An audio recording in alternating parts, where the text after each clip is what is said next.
Hello and welcome to another big UC News show with me, David Dumgay. Today I have a rather full room of amazing analysts with me. Let's do just a quick round of introductions before we get into our fantastic topics of the day. I have with me Mr. Zeus Caravala, Evan Kirstel, Maribel Lopez, Craig Durr, John Arnold, Erwin Lazar, sorry, Erwin, struggled there. And then our new boy for today, Graham Fruin. Welcome to the show, everyone. It's great to have you. Let's get straight into some news conversations. I'm going to start with Microsoft Teams. There's a Microsoft earnings call earlier this week, which we're all kind of waiting for with bated breath, really, to see what would come out of this call. There were a couple of things, though, but I think we're going to focus on the major UC piece of news, and that was that Microsoft Teams has now reached 3 million premium Teams users. I'm not sure if we expected Microsoft to do badly there, but of course this is pretty impressive. The service has only been available since October, and there are already some pretty big companies making use of this. I will probably add that Microsoft, in typical Microsoft fashion, did allow a 30-day trial for free for users to kind of test out Microsoft Teams Premium. Of course, it comes with all kinds of amazing features infused with sort of super duper AI and all sorts of other things. But I guess the question is, what do we think of this number, and what do we think of Microsoft's ability to kind of monetize their AI story ongoing? Erwin, should we start off with you? What were your takeaways there? Yeah, I think it's still early, but it's promising. If you look at what Microsoft Teams Premium brings to the table, it brings some AI features like meeting transcription, summarization. It also brings things that are very useful, and what we've seen a lot of the interest in is around using Microsoft Teams as an event platform. So some of the administration capabilities, branding, and so on that Teams Premium brings to the table. So 3 million is still a relatively small number in the scope of the 300 or so million people who have Teams licenses right now, but it's showing that Microsoft is showing that they can add additional value, increase ARPU, and I think that's always a challenge. When you think about everything that's part of that license, how do you find ways to demonstrate additional value? And the fact that they have been able to add 3 million users, and we'll see obviously over time if that grows, could incentivize some of their competitors to look for ways of charging extra for additional features that they otherwise might have given away, which from the buyer side makes things a little more challenging. I think what I like about this is the concept that like you said, you can layer value at a time that I think people thought, well, is this market slowing down? Would anybody be able to get any traction with services like that? We've talked about what's the role of AI in that. So obviously, it's finding the right set of features that would drive that premium subscription. But we went from thinking it might be nothing and a total non-starter to they said it was 400% growth year over year, but to the earlier point, it hasn't quite been a year, so I don't know exactly when they're calculating that from, but it's pretty significant ramp. And so then the question is, can they keep that level alive, like you were saying, Aaron? Yeah, what I think is important here too is that I'm greatly concerned in the UC industry that most of the vendors are choosing to go down the path of we'll just give it away and bundle it in. And that to me, that's just not a scalable model. You can't keep throwing money into R&D, hold the price fixed by adding more features, right? And so I think what Microsoft is showing here is that with enough innovation, people will pay for additional features. In fact, I think even with Copilot, people question whether people would pay for that or not, where other vendors give it away. And I think the answer is if it does what it's supposed to do and it saves us time and it adds value, people will pay for it. And so I really don't want to see the UC industry go down the commodity route. And I've been greatly concerned that it is. And so it's good to see a vendor actually charge for the value. The one challenge that I would have them I'm cautious about is creating licensing complexity. So if you look at the number of add-ons you have to Teams, go all the way back to calling plans and phones and everything else, which was already, you needed a decoder ring. Now you have another one. And the features within the premium are they're great features, but they're hard to put them in a box for me. What qualifies as add-on in value and what eventually waterfalls to being part of the baseline offering as well too. And of course, Copilot. I'm curious how much of the AI is driving the value towards the premium, since it's somewhat infused within that versus some of those other Copilot options you have to add on within your Microsoft experience as well too. So the licensing fatigue is potential, and that's what I'm keeping an eye on. Yeah, I'm with you on that, Craig, too. But just to amplify what Zayas is saying, it just shows that if they can keep charging and people keep paying, they're going to just keep doing it. Well, I mean, why would they change otherwise? And clearly, they're having that success.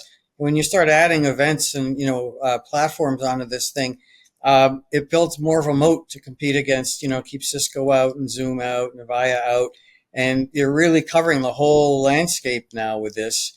And it's just further entrenching their dominance. And when you look at the volumes of revenues that they're generating, it's really them and everybody else. And that's, like you say, Zayas, to stay in the game, you got to give it away. But so what? So what? I mean, they're having everything. And I'm with you, Craig. I don't even know how much of an AI story this really needs to be. It's just that they're bundling everything in one package. They already learned about that they can't get away with forcing bundles with Office 365 and Teams. So they've learned they got the slap on the wrist about that. But this they can keep bundling because it's all kind of in the same package of services. And I don't see anything changing there. I guess the toughest thing is I'm looking at the list right now. There's some really, there's things that qualify as our Teams premium feature, and I question why did they wind up on there. Things like hide attendee names, view engagement reports, read live transcript captions during the meeting versus after the meeting. So some of these things are kind of nuanced, and somewhere back there, someone's making that decision. Like, is this premium? Or is this not? And I'm just, boy, wouldn't that be interesting to be a fly on the wall for that process, huh? Can we get extra money out of this feature or not? Yeah, I mean, I think ultimately they want to bring more webinar type features into Teams versus having a separate product there. So that's probably driving a lot of it. Yeah, and that is an area for disruption. I mean, most virtual events, signups, it's really nobody does that really well yet. So, well, we've gone back and forth over how much we're going to do, right, from an online event perspective. I have the same kind of point about the regular Teams and Premium as well, with Teams Premium and Copilot. Who's deciding? How are they deciding which of the Copilot features will be integrated into the Teams Premium or not, and how that's going to evolve over time? Are they going to pull more from Copilot to gain more, or are they just going to keep getting traction how they are now?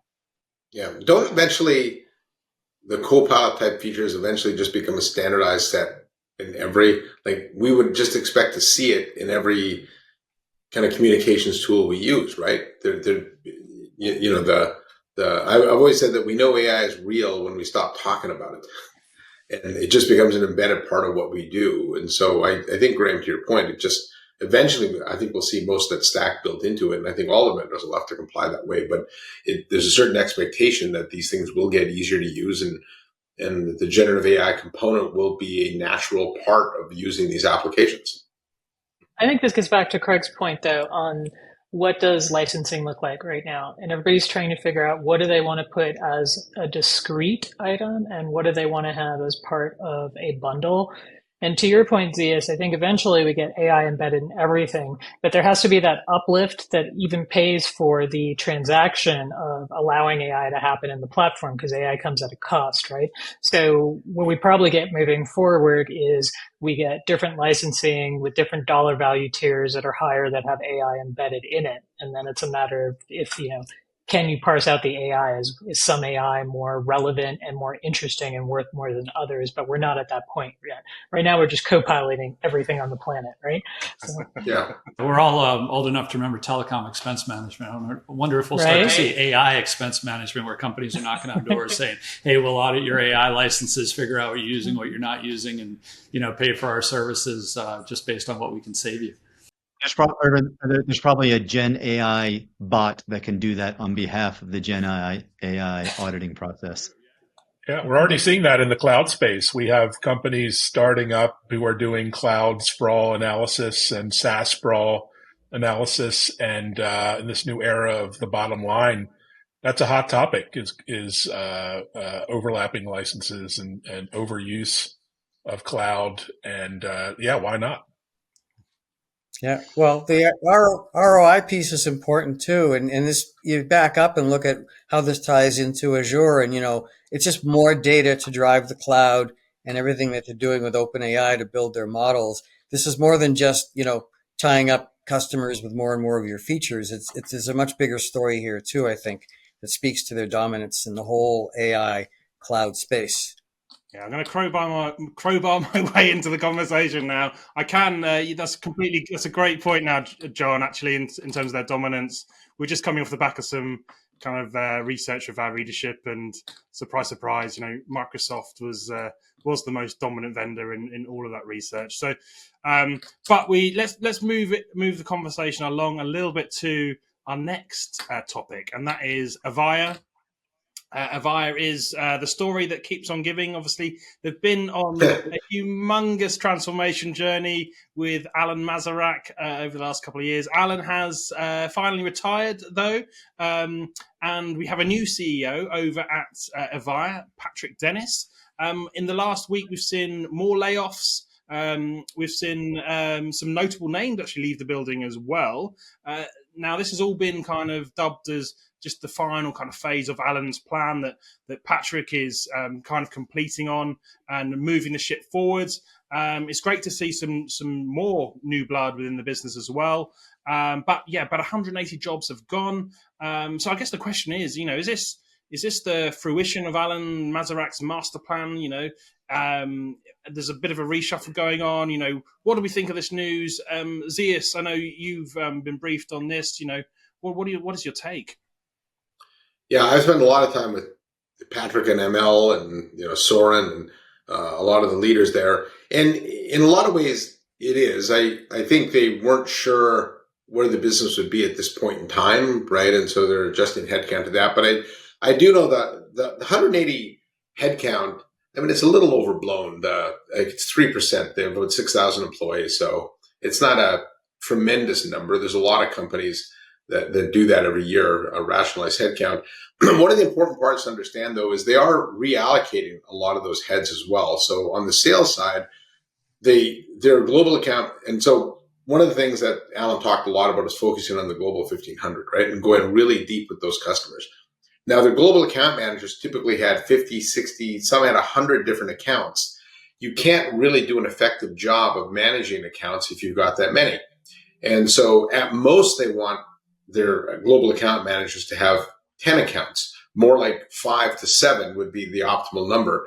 And so you need more salespeople to do that, right? If you're going from 50 to 5, right, you need 10x the number of people. And so a lot of the 180, they will rehire different people. In fact, ML said, just go to look on our website. We've got jobs open. They're doing that.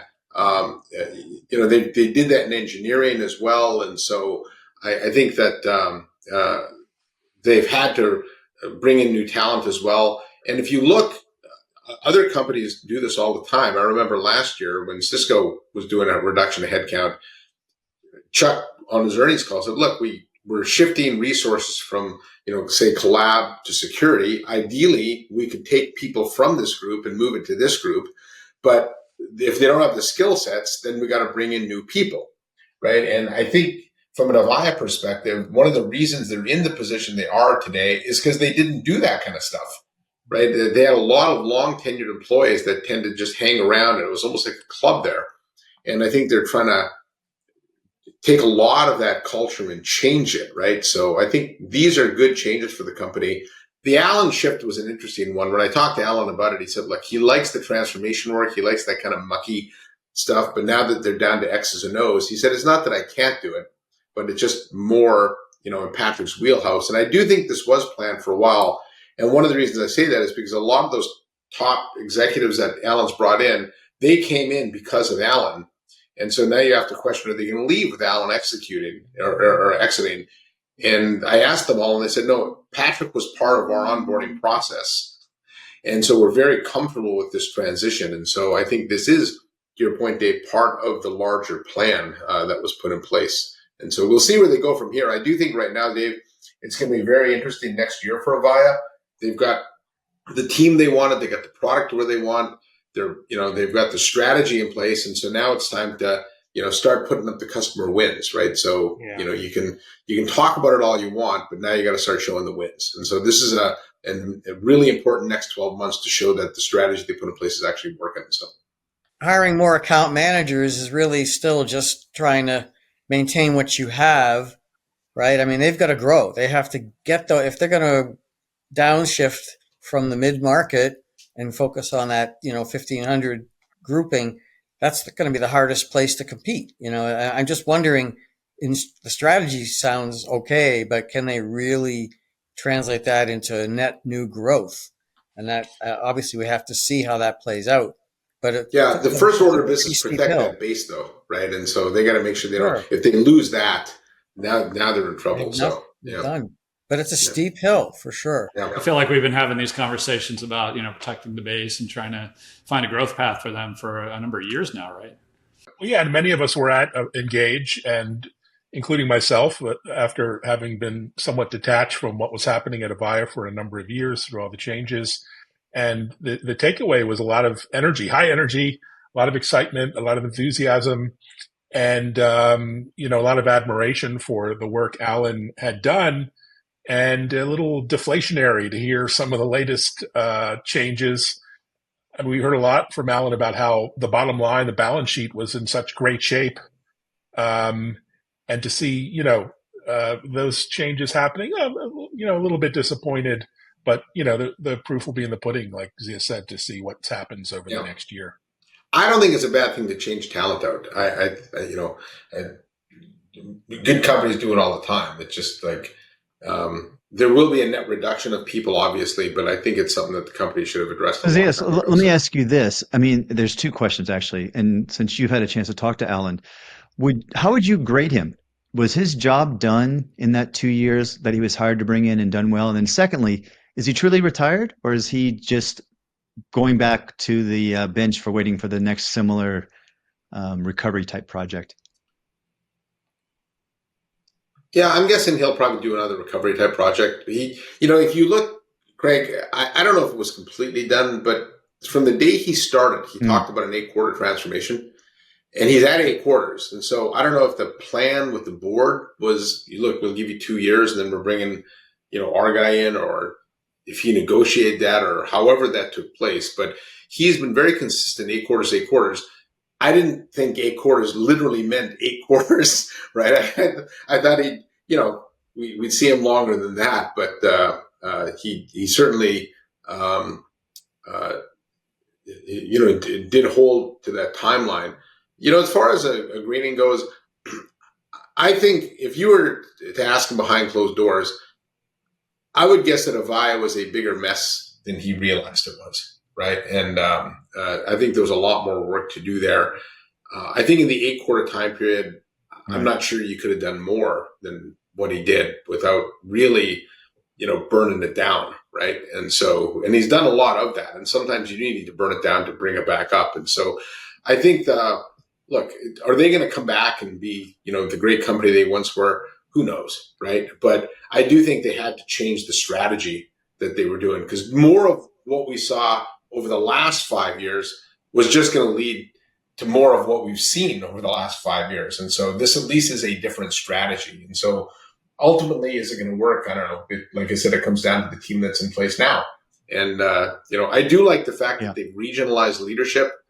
We all love Nadal, but I do think running like EMEA out of Dubai and Singapore, right, is very difficult to do. And so now they've brought in a bunch of regional leaders. I do think Nadal's loss is going to be interesting to see, though, just because he was so popular with customers. And I did have appreciation of their what I'll call portfolio cleanup or their brand cleanup. They really leaned into that phrase, disruption, innovation without disruption.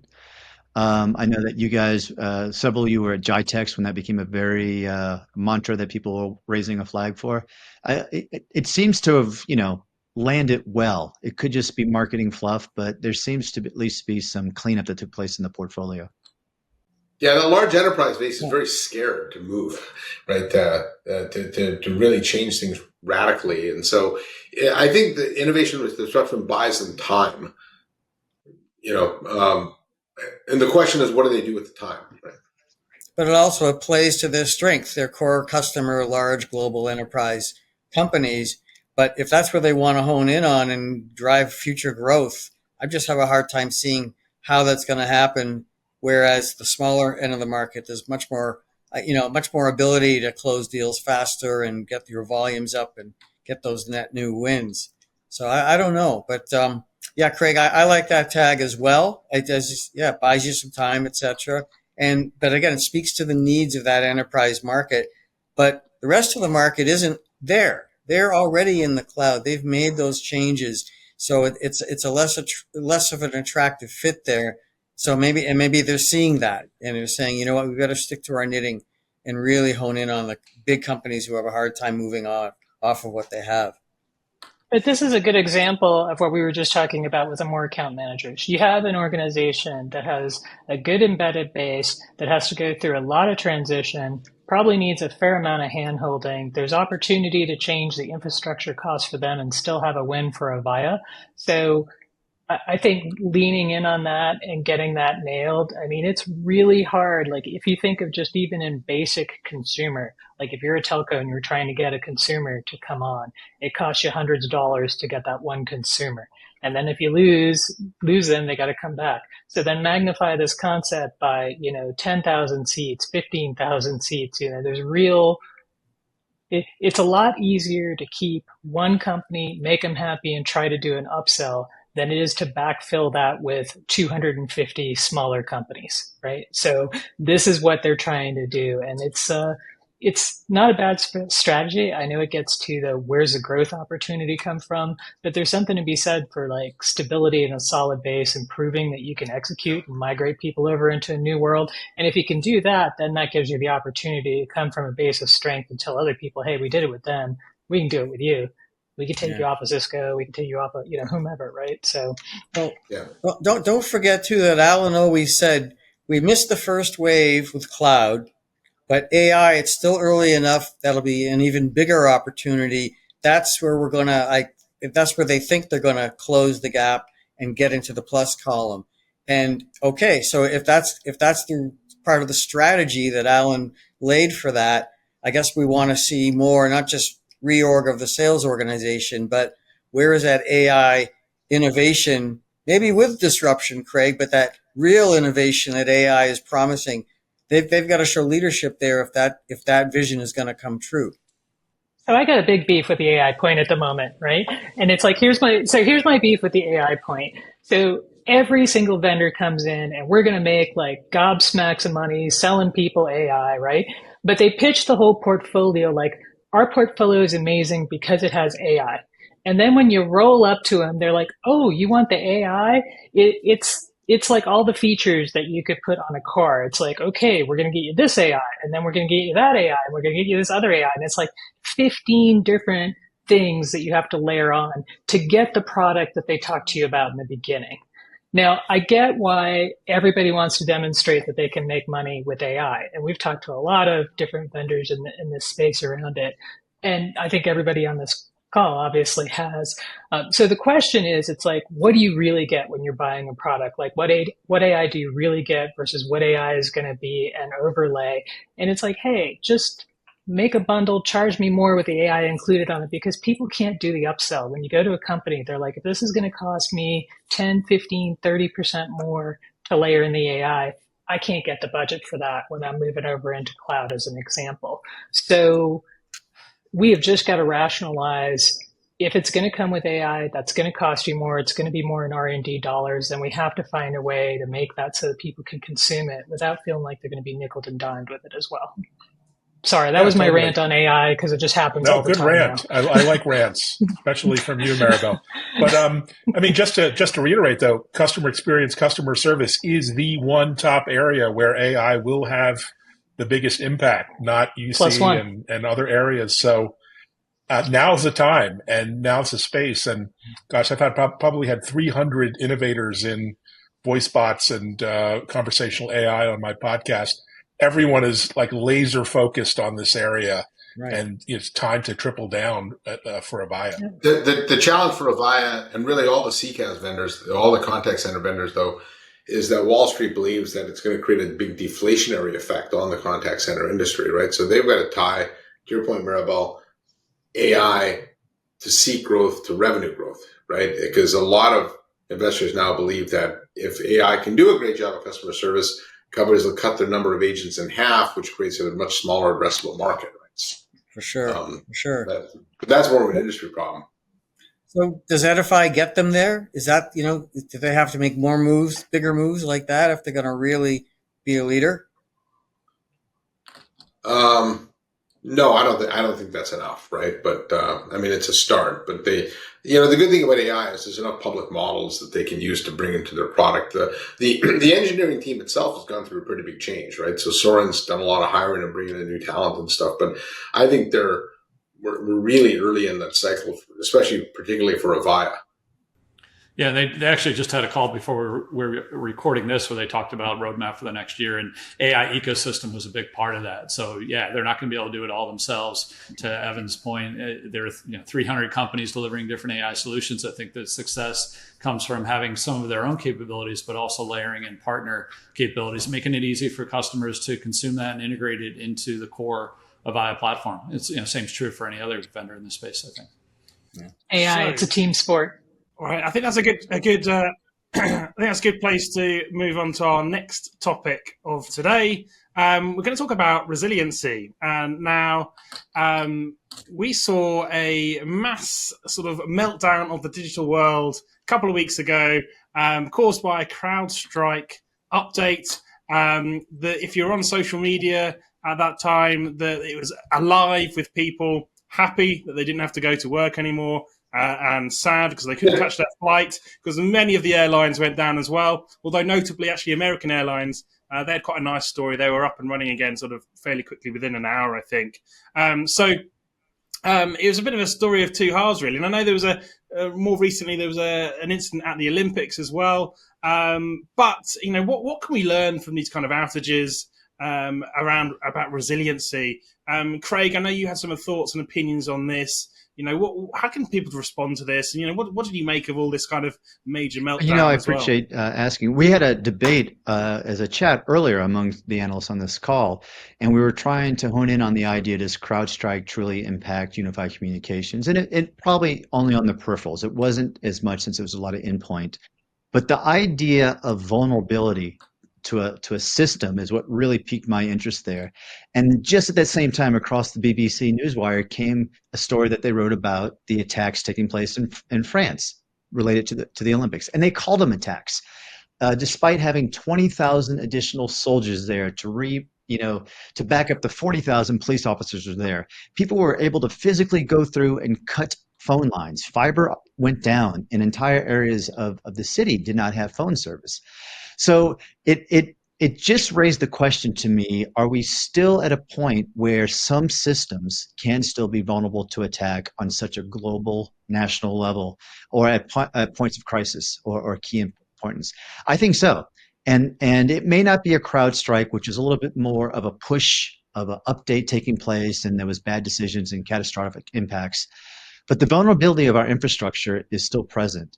And I think CrowdStrike brings to bear how it can impact in the ways of impacting things taking place. Who would have thought a PC having a blue screen of death would have resulted in Zeus losing his luggage, on a trip, and what resulted from that? So I contend, and I'm open to the conversation here, that communications is important, but we're still very vulnerable as an industry, as a technology, to some either catastrophic meltdown or bad actor impact. Yeah. So this is disruption without innovation. It's really, if you think about it. What the thing that really strikes me about this CrowdStrike thing is all the disruption that it caused, and I think it touched just about everything and everybody. This was a human error problem about an upgrade. This was not a security breach. Could you imagine what would have happened if something really bad happened? Like cutting wires is a big deal. That's a soft target attack, and they can happen anywhere with any form of infrastructure. And that's a bigger issue too. And the Olympics just puts a spotlight on that when you start getting into, global terrorism and stuff like that. But this stuff is, the human error thing is just like, wow, if it's that easy to cause this disruption, yeah, the bad actors are all over this, I'm sure, saying, wow, if that was so easy to do, imagine what we're going to do when we really want to cause some damage. And that's where I think that raises the stakes, Dave, your question about resiliency. It just shows you how fast and large scale these things happen when things don't go right. And I just thought we got off easy with this just being a blue screen and, shutting down a few airlines. There could be much more damage done when they start getting resiliency and diversity. I mean, look at redundancy. vendor. We were talking about vendor diversity a moment ago, and how Microsoft has this outsized share of market in so many areas. This didn't happen to Apple Mac users on the client side. We were fine. One reason is because Apple doesn't give people kernel access to F around on the core kernel, which Microsoft is now considering changing that policy. So hopefully there'll be like some lessons learned, some takeaways.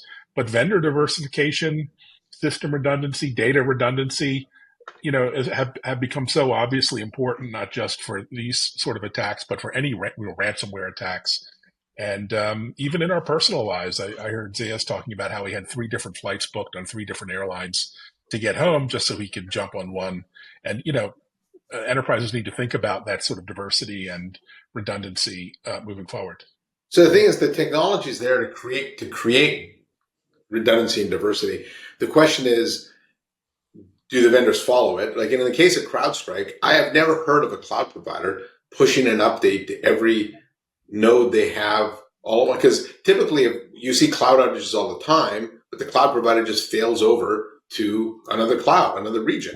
And that's what you would have thought CrowdStrike would have done, but it turns out they push the update everywhere, but from an enterprise perspective, though, I guess you could say you do your due diligence, but I don't think I'd actually ask that question as a buyer, but I suppose you should. But I do think that there's the way networks work today, and the technology is out there to build whatever level of digital resilience you want.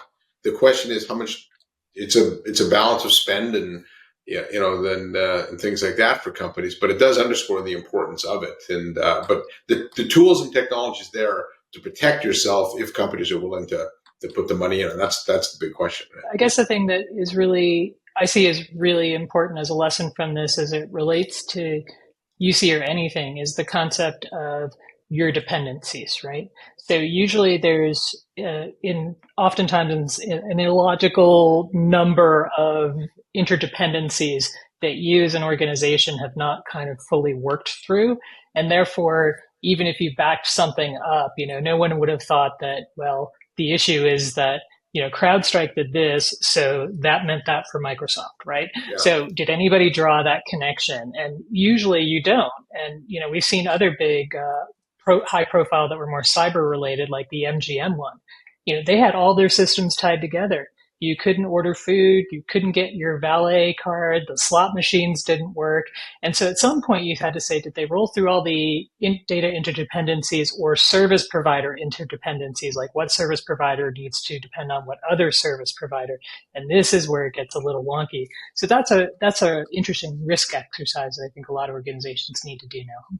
And I think about it in terms of the end user organizations and enterprise as well. So Maribel, to build off of what you're saying too, how much responsibility would I have as a buyer? I'll use UC as an example. Does it mean that I should still maintain both Teams licenses and Zoom licenses in the background? Do I have a cost to burden? Or am I starting to get in a position as an enterprise buyer that I can start requesting more clarity around their resiliency and protocols, so if there's an SLA and even accountability? If I subscribe to CrowdStrike or whoever, can I hold them accountable? The airline is suing, Delta is suing CrowdStrike as a result of that. Is that a precedent? Is that something that can come up, that there's more level disclosure on these software and SaaS providers that are in this environment then. So I think that is a great place to end today's discussion. Before I say thank you to my guests, let's just talk about a few events coming up. We have October, the gauntlet of events, kicking off with the Cavell Summit, a service provider event in New York on the 1st of October, UC Expo London, 2nd of October, Zoomtopia, 9th and 10th of October. That is a hybrid event, so there is an online element to that as well. And then we're over to Dubai in the Middle East for GITEX Global in the middle of October, about the 14th. And then we're rounding off the month with WebEx One in Miami. Again, another hybrid event, and that's on the 21st. So make sure you get those dates in your diary. I'm sure many of this room will be attending at least some of those in person as well. So make sure you come and say hello. So it's nothing left for me to do but say thank you very much to my guests. Let's go around the room quickly. Zeus, Evan, Maribel, Craig, John, Erwin, and Graham. Thank you so much for joining me, and we'll see you next time.